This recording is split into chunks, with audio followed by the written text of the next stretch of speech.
Hey, it's Monday, July 27th, 2020, and I am at the Christmas Meadows Trailhead in Wasatch National Forest, kind of on the on the edge of the High Uintas Wilderness. That's what I'm about to hike into.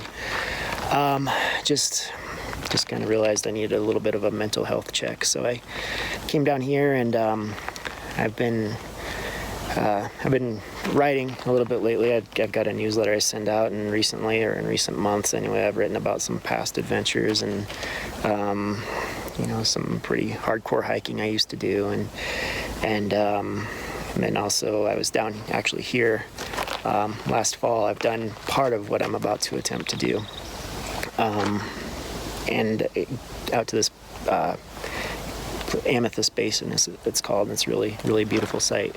But I was out there photographing this mountain called Ostler Peak, and I remember thinking at the time, I wonder what the view is like from the top, what it looks like, or what it would feel like to stand on top of that mountain. And just lately I've kind of, in reflecting on, like I say, past adventures and stuff, and on those thoughts, or those kinds of thoughts, and I've just, kind of had to question myself if I even have that in me to find out anymore. And so that's what I'm here to try to do.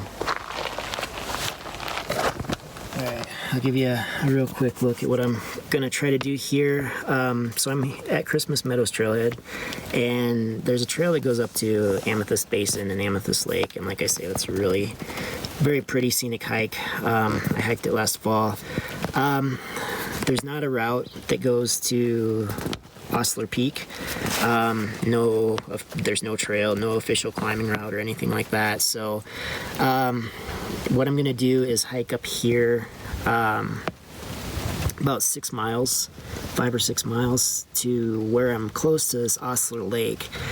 And I did a little bit of research on this, so then I kind of bushwhack, cut cross country, and I'll camp somewhere here on the shore of Ostler Lake. And you can probably hear the thunder a little bit. I'm not going to try to, well, it may be too late in the day to try climbing this mountain by the time I get up there anyway, so chances are, unless I make really good ground and the sky clears, I'm not going to try climbing it tonight. I'll wait till early in the morning and get up and down before after thunderstorms.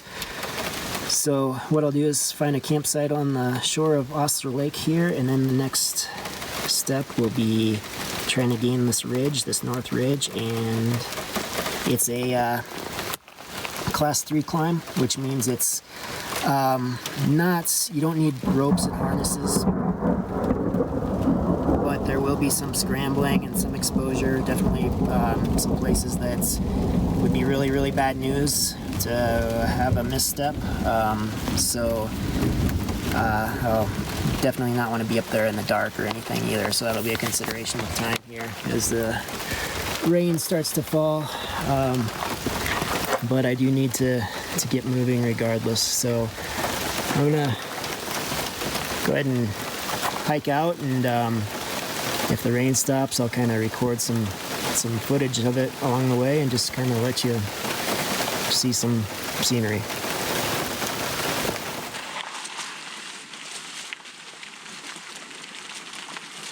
It's never really ideal when you're starting your trip by cutting shoulder strap holes in your garbage bag, but here we are.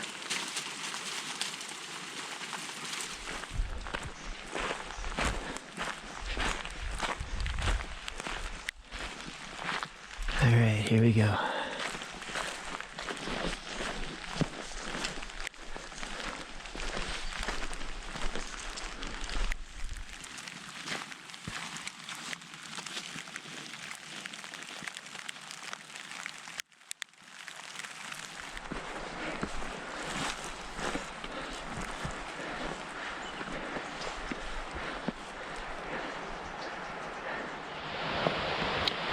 Right, I'm I don't know, maybe two and a half miles in, something like that.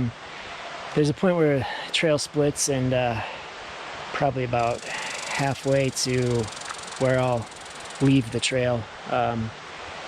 It's pretty pretty mellow hike coming in. It's just my backpack's 13 years old and the straps are all broken, so I'm not able to cinch it up properly, and I'm carrying too much weight for it, and I'm carrying too much weight for the shape I'm in right now. So one of those things about being a photographer, there's not really any ultralight about it. But so anyway, that hike into this point is really very mellow. There are a couple little ups and downs, but it's really mellow. Should just be a cruise, but when your backpack doesn't feel like it should, it's not as enjoyable as it should be. So I'm hurting a little bit. My back's hurting is what's hurting. But the bad news is from here it's pretty significant climb the rest of the way up to Amethyst Basin. I forget how much elevation I'll be gaining in the next 2 miles or so, 1,000 feet maybe, something like that. Maybe more, maybe it's 1,500, I can't remember for sure. But so it's a slog getting out here whenever, like I say, when you're carrying a little bit more than you should be. But just gonna take a quick break here. You can see the rain stopped. It's a nice afternoon, and just gonna keep moving.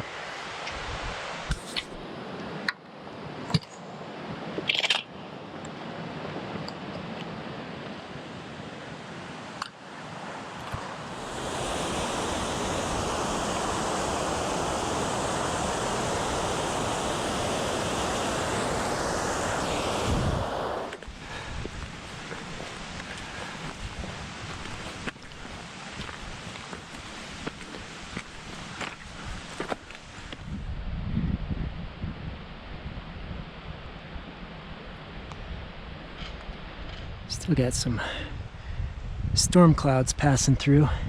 It's probably about 5:30 or 6, so there's no way, even if I had gotten up here faster or earlier, that I would have tried to climb the peak to the peak. So no sense rushing. I just hope it clears off before I get to camp.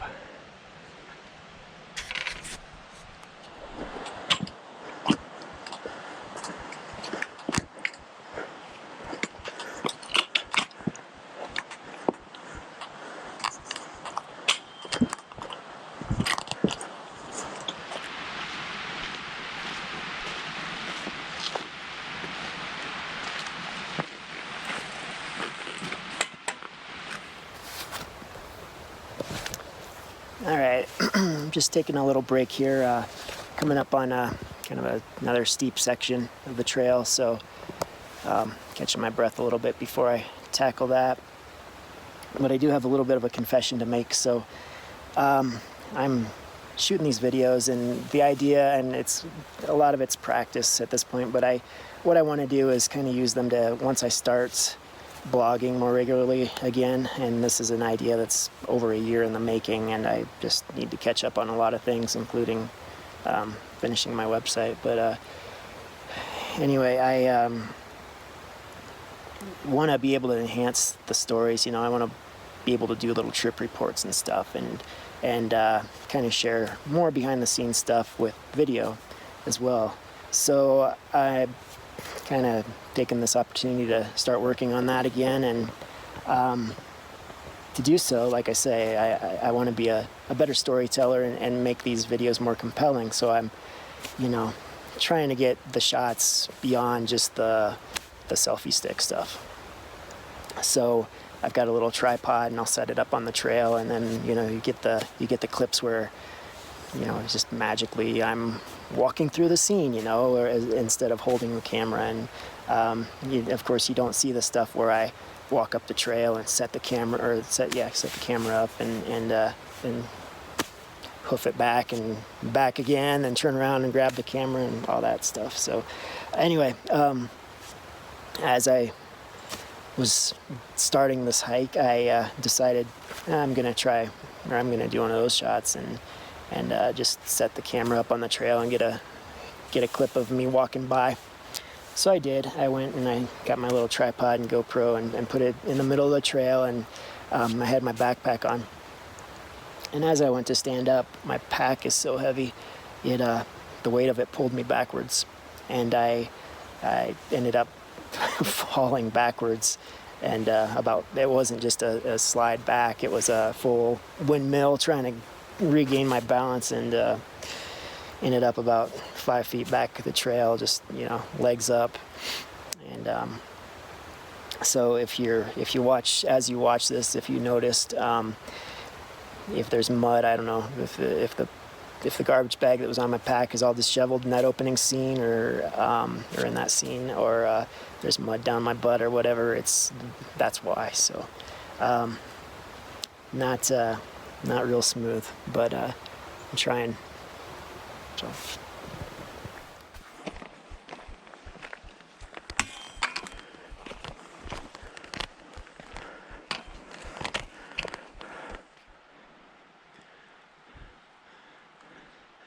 Looks like I'm about to get stormed on again. Wind's picking up. It's definitely a temperature drop in the air. I'm starting to hear some rumbles of thunder, so I guess we'll just deal with it as it comes.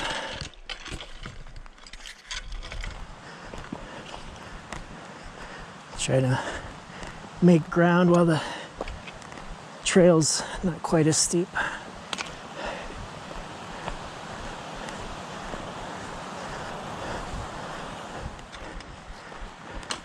If I'm lucky, maybe I can find a camp spot before it rains.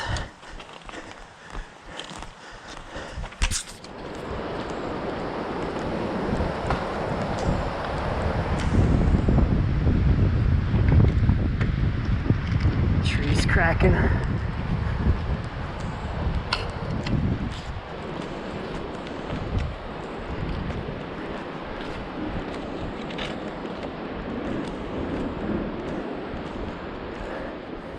There are some serious widow makers here. Usually that's just a branch, but in this case it's the entire tree.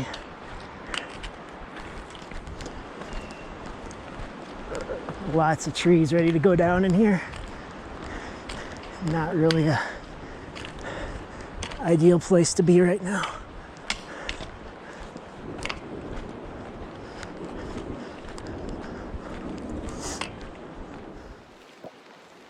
Well, I didn't make it. Just stopped to put my rain jacket back on, and the garbage bag. It's about to get pretty nasty, so I'm going to put my phone away. Yeah, here it comes. There's hail too. All right.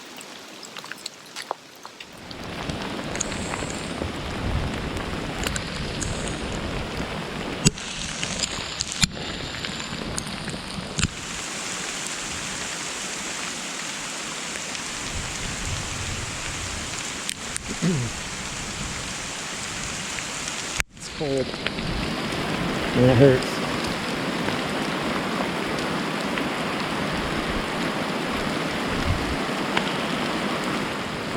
It's been going on for about 10 minutes now. I'm just hanging out under this tree. It's about the only safe one around without a bunch of deadfalls around it, so just trying to wait it out, see if this will pass.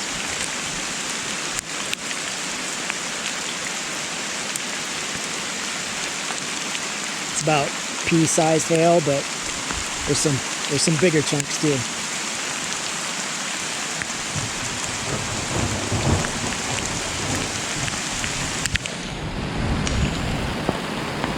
So a few minutes later, I'd say it's probably marble size now.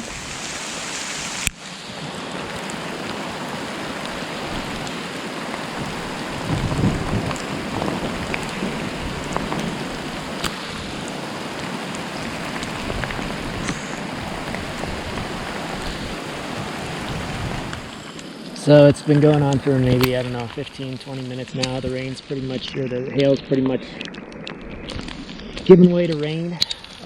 It's very cold. Thunder and lightning's a little more prominent, a little closer. Just standing here thinking, maybe if I'm at the point of thinking if I were to be struck by lightning right now, at least I'd, for that last millisecond, go out a little bit warmer than I currently am. So there's always an upside.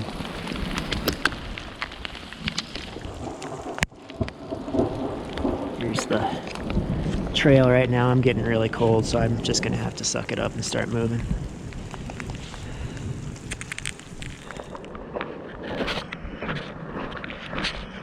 Oh man, it's about ankle deep and ice cold. And the little hailstones are filling my shoes.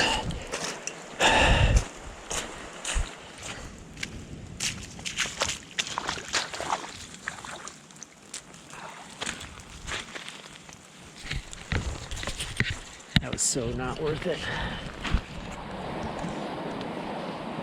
Can't really tell what's a stream and what's a trail anymore.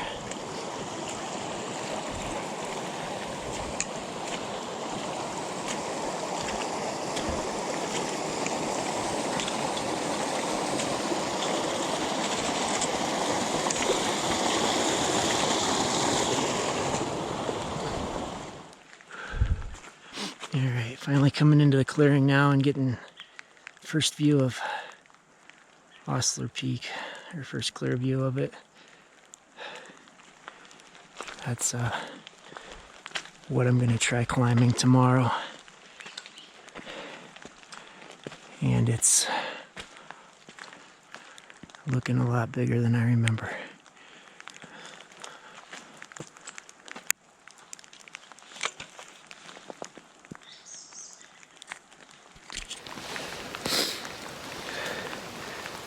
Okay, I just dropped my pack and I'm like I say, there's Ostler behind me. I'm gonna go back here off the trail a ways and find a campsite. I wasn't planning on camping right here, but I have to. It's gonna be dark soon, and I'm cold. I'm shaking. I'm shivering. The altitude's getting to me a little bit too. I'm up over 10,000 feet in elevation, I believe, or somewhere close to that. And yeah, it's been a while since I've hiked at this elevation, at least since last fall. So anyway, I'm gonna find a spot, just focus on getting a campsite here and trying to stay as dry as possible and getting dry as fast as possible, keeping the rest of my stuff, my tent and sleeping bag and stuff, the inside of my tent, dry. So I gotta focus on that right now. Yeah, kick the hailstones out of the way and make camp.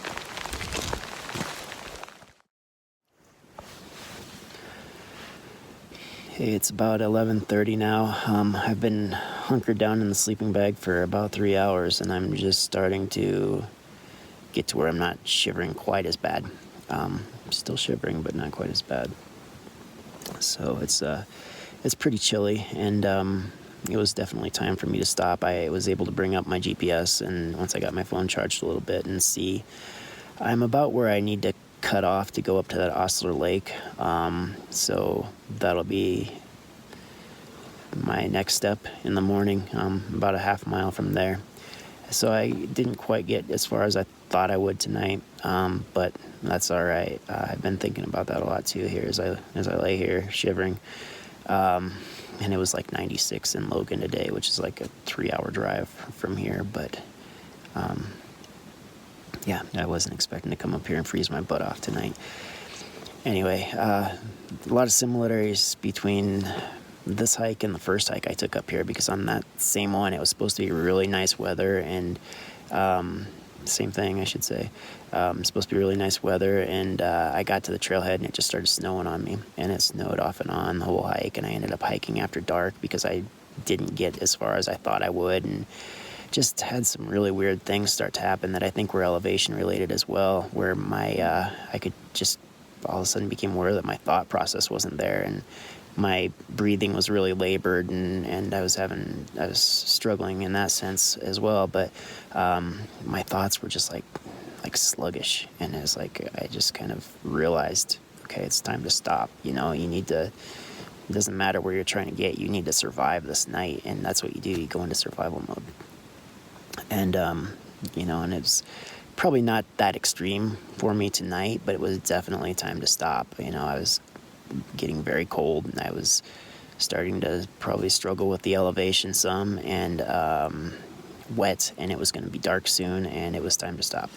So I just been kind of thinking about what I said when I left the trailhead. My goal for coming out here tonight was to see if I still have what it takes to come out and climb a mountain. And honestly, I still don't know. I guess we'll find that out tomorrow. But part of it was today too, because it's more than the physical act of reaching the summit. It's a matter of respect, and it's respect for the mountain. It's respect for the elements in the natural world, and knowing that that's what calls the shots out here. It's not your schedule. It's not your agenda. And just having that presence of mind and that humility to say, okay, it's time to stop, and to go into survival mode and say, all right, what do I need to do? And to stay calm doing it is a big thing too, because it would be really easy to be in the situation I was in tonight and get really frustrated and, let your sleeping bag get wet, and then you're going to be in a world of hurt as you're trying to set up a wet tent, stuff like that. So I just thought that was worth noting, that there's always more to it than just the physical challenge to overcome when it comes to outdoor pursuits, when it comes to wilderness travel. Respect comes first. It doesn't matter if you're a triathlete or whoever. It doesn't matter, unless you're willing to come out here and pay your dues and respect. Get yourself in trouble really fast. So just something to think about if you're somebody that spends a lot of time outdoors. You probably know this already, of course, or if it's something you could see yourself getting into, that's definitely something to keep in mind and remember. Humility, respect, calm, and awareness is what lets you survive when things don't quite go like they are supposed to. So anyway, I'm going to crawl down deep in the sleeping bag again and see what tomorrow holds.